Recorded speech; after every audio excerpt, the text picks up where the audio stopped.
Yop les copains, j'espère que vous allez bien et aujourd'hui on se retrouve pour une nouvelle vidéo pour parler sport bien sûr, mais surtout biathlon, puisque oui, en ce jeudi, nous allons analyser les deux premières courses de cette saison 2022-2023 qui ont eu lieu du côté de Kontiolahti en Finlande, avec bien sûr le mardi l'individuel masculine et hier mercredi l'individuel féminine. Nous sommes jeudi, jour de relais. Il y a quelques minutes, les Norvégiens se sont imposés sur la course masculine devant les Allemands et les Français. Les Norvégiens, grandissimes favoris bien évidemment, avant le début des hostilités, se sont imposés devant une équipe d'Allemagne toujours aussi compétitive en relais et une équipe de France qui était un petit peu en délicatesse, notamment du côté du relais de Fabien Claude derrière la carabine, et puis surtout au niveau des temps de ski, puisqu'il nous en a clairement manqué face aux Allemands, mais surtout face aux Norvégiens, même si ça reste quand même plutôt de bon augure par rapport à ce week-end qui arrive avec les sprints qui sont prévus le samedi, et bien évidemment les poursuites prévues le dimanche. Le relais féminin arrivera plus tard dans la journée où les Suédoises seront bien sûr les grandissimes favorites et tenteront bien sûr de faire oublier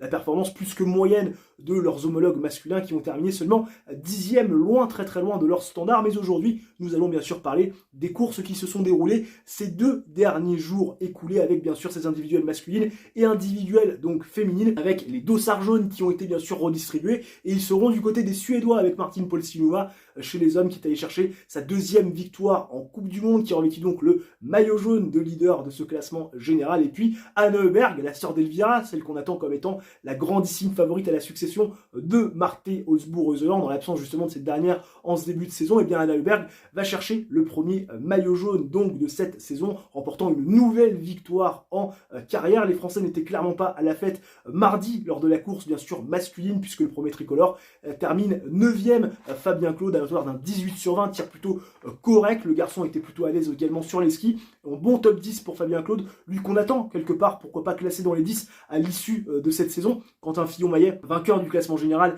la saison dernière, termine 15e, un petit peu en difficulté derrière la carabine. Le Français qui a quand même s'en est mis 2 dès le premier tir, et forcément quand vous ratez 2 balles lors des individuels, et bien c'est 2 minutes de pénalité. Derrière il a bien resserré la vis Quentin, mais c'était un petit peu compliqué notamment sur les skis, puisque Quentin concède 2 minutes 20 sur Johannes Tignesbø, meilleur temps de ski. Il colle 50 secondes au deuxième temps, à savoir Martin Paulsiluma. Le problème c'est que pour Johannes Bø, ça a été très compliqué derrière la cara, un petit peu comme Quentin Fillon-Maillet, et même pire puisqu'il réalise un 16/20. Mais bon, le garçon était tellement rapide qu'il arrive à terminer aux portes du top 10. Eric Perrault termine 25e. Eric qui est auteur d'un 18/20, il termine à 3,34 donc de l'ami Martin Paulsiluma. Presque 3 minutes concédées sur Johannes Bø. Emilien Jacquelin, pareil, a concédé aussi sur Johannes Bø, vous l'imaginez, plus d'1 minute 25 sur les skis, autant d'un 16/20 derrière la carabine. Emilien nous a fait du Emilien d'un mauvais jour, ça a un peu envoyé dans tous les sens, et malheureusement, eh bien, ça fait un 16/20 à l'arrivée. Emilien Claude, le deuxième Emilien de l'équipe, termine dans les points, 37e, ce qui est plutôt pas trop mal, auteur d'un 17/20, il termine à 5 minutes tout pile de Martin Paulsiluma, là encore assez loin des temps de ski de Johannes Bø à 3 minutes 16. Et Antonin Guigona, complètement perdu, le pauvre garçon, qui termine à 54e avec un 16/20, 5 minutes 56 de retard sur Martin Paulsiluma, et 3 minutes 10 pris sur les skis par Johannes Tignesbø. C'est vrai qu'Antonin, on sent quand même que c'est assez compliqué niveau motivation ces dernières années. Peut-être que l'effet Covid a aussi eu un impact sur sa motivation ces dernières années. En tout cas, Antonin, on espère qu'il va vraiment se réveiller, parce que ça pousse derrière en IBU Cup, et il faudrait pas que les jeunes pousses lui prennent sa place. En tout cas, voilà, on espère que le vieux Briscard arrivera encore à conserver sa place d'ici à la fin de la saison. Ça serait quand même assez intéressant. Bref, c'était plutôt une course assez moyenne côté français, on va pas se cacher, puisqu'on attendait au minimum un podium, même si on sait qu'en début de saison, les Français sont pas toujours très à l'aise. En témoigne Emilien Jacquelin, ce qu'il avait pu faire la saison dernière. En témoigne également le début de saison compliqué de l'ami Quentin Fillon-Maillet. On sait qu'ils sont plus à l'aise lors du deuxième week-end, notamment du côté d'Orfilsen, où on revient sur des neiges européennes qui conviennent un petit peu mieux aux Français.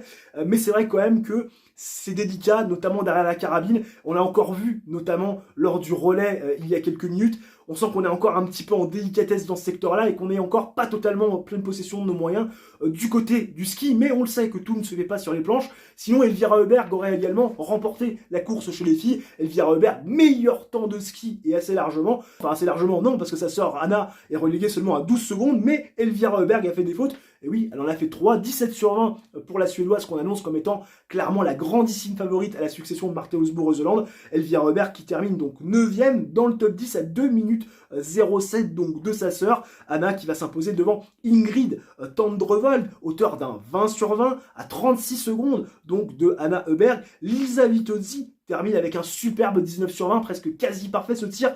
Lisa Vitozzi qu'on retrouve enfin à un très bon niveau, elle qui était tellement en difficulté ces dernières années, notamment derrière la carabine et sur le tir couché. Je me souviens également du Grand Bornand, j'étais présent dans les tribunes l'an dernier et je serai encore présent dans les tribunes cette année. On avait vu la pauvre Vitozzi faire 5 tours de pénalité sur les couchés, on était là à l'encourager pendant qu'elle tournait sur l'anneau. C'était vraiment dégueulasse à suivre. À ce moment-là, la pauvre devrait être vraiment dans un état pitoyable et ça me fait plaisir de voir que Lisa Vitozzi est capable, bien évidemment, de revenir à un super niveau. Ça me fait plaisir aussi de voir des tirs parfait ou quasi parfait également sur le podium. C'est aussi le but d'un individuel. D'ailleurs, j'ai pas dit, j'en ai pas parlé, mais pourtant, honte à moi, parce que c'est quand même important de les citer. Niklas Hartweg et David Zobel, l'oncle suisse et l'allemand, qui avec des tirs parfaits chez les hommes ont réussi quand même à s'immiscer sur le podium. C'est quand même plutôt intéressant. D'ailleurs, les Allemands, ça serait quand même intéressant de noter, de savoir ce qu'ils vont pouvoir faire cette année, puisque c'est vrai qu'ils sont orphelins d'Arne Pfeiffer, orphelins également d'Eric Lesser.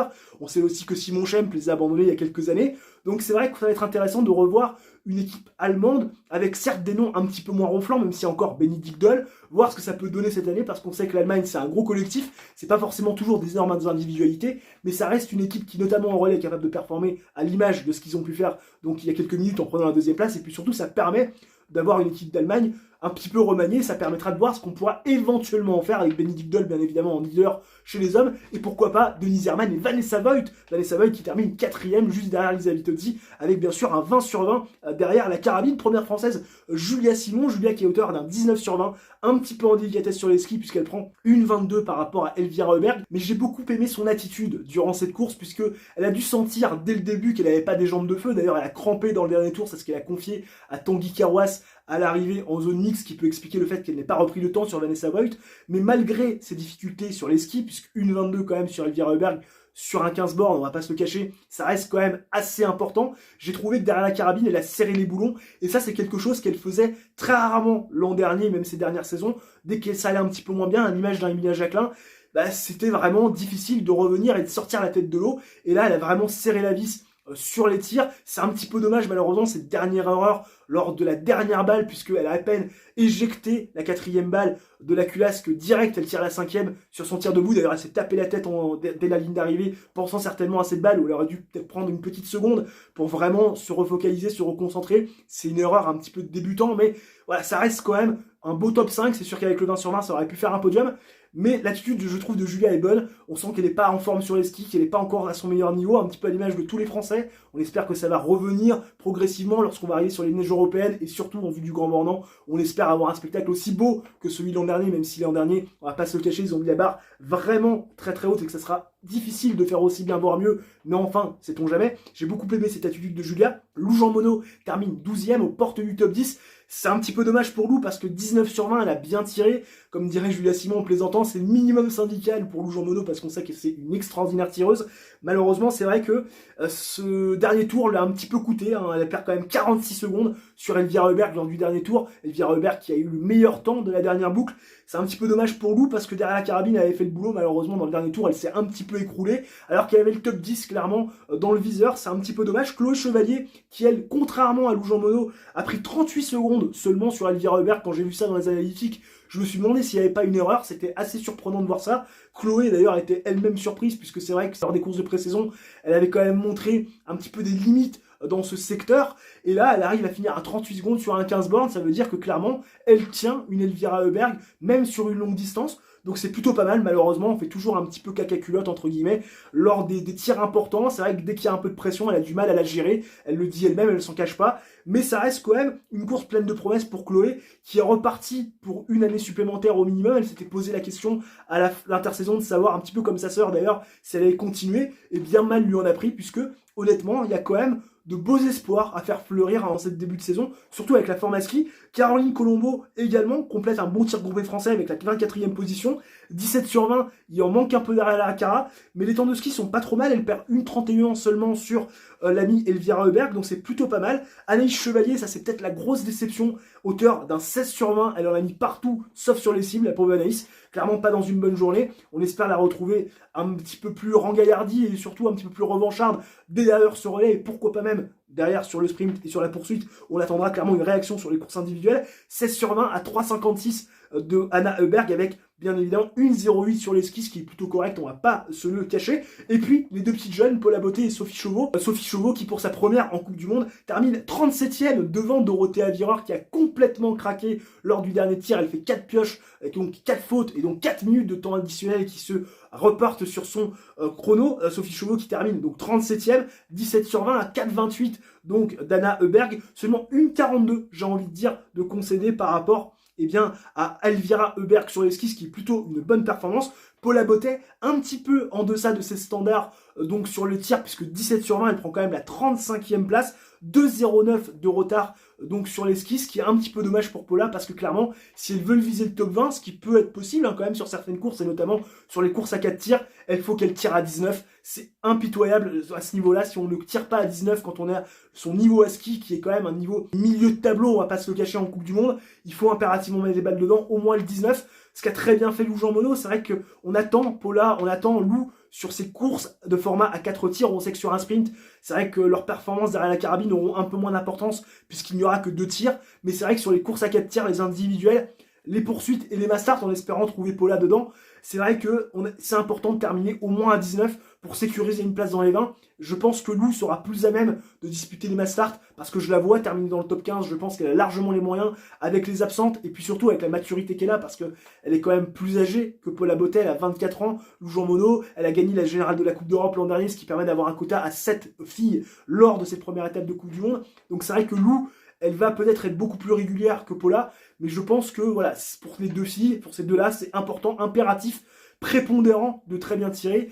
Sur des tirs format 4 tirs, c'est important d'au moins faire 19 si on veut être bien classé et terminer dans les 20, voire dans les 15. Pour Paula, ça sera impératif pour terminer dans les 25. Ça sera impératif pour Lou si elle veut terminer dans les 10, voire peut-être mieux. Mais en tout cas, un bon tir groupé des Françaises durant cette course. On attend bien sûr revanche d'Elvira Heuberg, qui aura peut-être à cœur, bien évidemment, de faire une très grosse performance sur le sprint et sur la poursuite. On attend aussi Anaïs Chevalier-Boucher, voir ce qu'elle pourra faire après cette déconvenue totale lors de l'individuel, parce que 30e, c'est loin, très très loin de la place à laquelle on l'attend. En tout cas, n'hésitez pas dans les commentaires à mettre ce que vous avez pensé de cette course d'ouverture.